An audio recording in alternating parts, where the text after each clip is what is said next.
Happy Monday, folks. Welcome back to Sportsology. I am your host, Ryan Kostrowski. To any of the moms out there, hope you had a great Mother's Day. To everybody else, hope you had a great weekend. I got to enjoy some Major League Baseball if you're playing a little DFS. Otherwise, it was nice here in the Midwest. So if you got outside, that was also probably a really nice time because I know we got to go play outside this weekend, which if you are an upper Midwest or Wisconsin resident, this is a fun time of the year because that winter blues is a real thing. And just getting outside in the springtime is just fantastic. So, today, anyways, first off, if you're watching Sportsology for the first time, I'm the host. My name is Ryan Kostrowski. What I do is I just come on and talk about my two areas of expertise, which are going to be technology, which I do all day long, and then daily fantasy sports, which I do all night long. We will start with technology today. So at this point, I've been doing the show for a little while now, and I'm going to start repeating things I've talked about before. There's only so many different types of technology that we work with, so it's going to kind of go around in a cycle. I want to talk again about Ruckus Wireless. So if you've ever heard of Ruckus, if you've never heard of them, they really just do Wi-Fi. That's their big thing. A recent acquisition or a recent partnership is going to get them more into the wired side of things, but really wireless has been their thing for a long time. When we do Wi-Fi or we put in like a Wi-Fi setup for a customer of ours, we have two different companies or two different partners we work with, and we do lead with Ruckus for a vast majority of the time. We just really like the value per dollar that they give up. Now, as a career salesperson or just an adult with just an iota of common sense, people are generally looking for one thing. They want a great product at a lower price. A lot of times that's hard to get. You can either get one or the other. Trying to find something that can do both is a challenge, but we've really been able to do that since we partnered with Ruckus Wireless. The big reason is Ruckus approaches the idea of Wi-Fi just a little bit differently than most of the other providers out there. Most other companies or providers, their structures really try to fill the room. It's hard to explain without getting overly technical, but you don't end up with always 100% the greatest connection, and you end up trying to flood the room with a signal, and you maybe have to put in more APs than is absolutely necessary just to make sure that you have coverage in all your areas. Ruckus works just a little bit differently. They have a patented thing called a beamflex technology that really works on the connection as opposed to the coverage.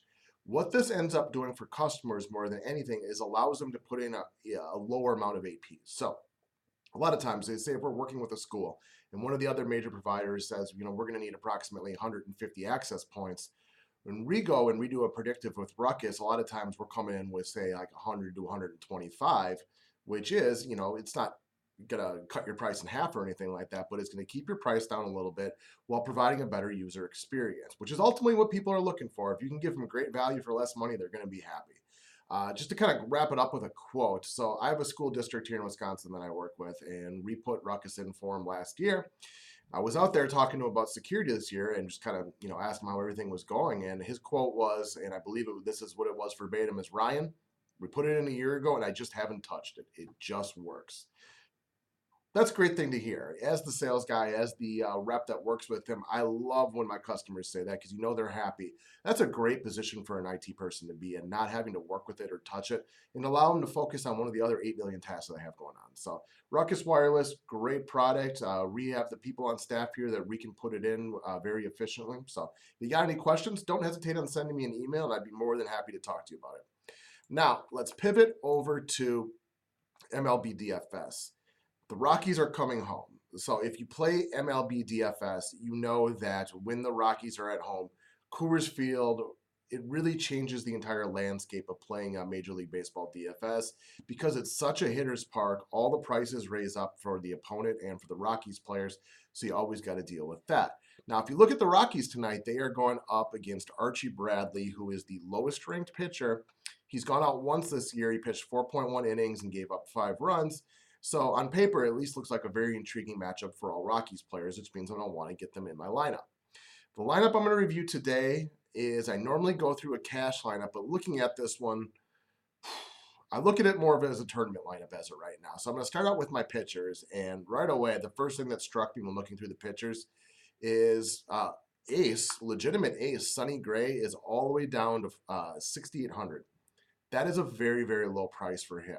Now, I understand the low price because his last 2 outings have been bad. He lost his control against Detroit and gave up 4 walks and 4 earned runs in the first 2 innings.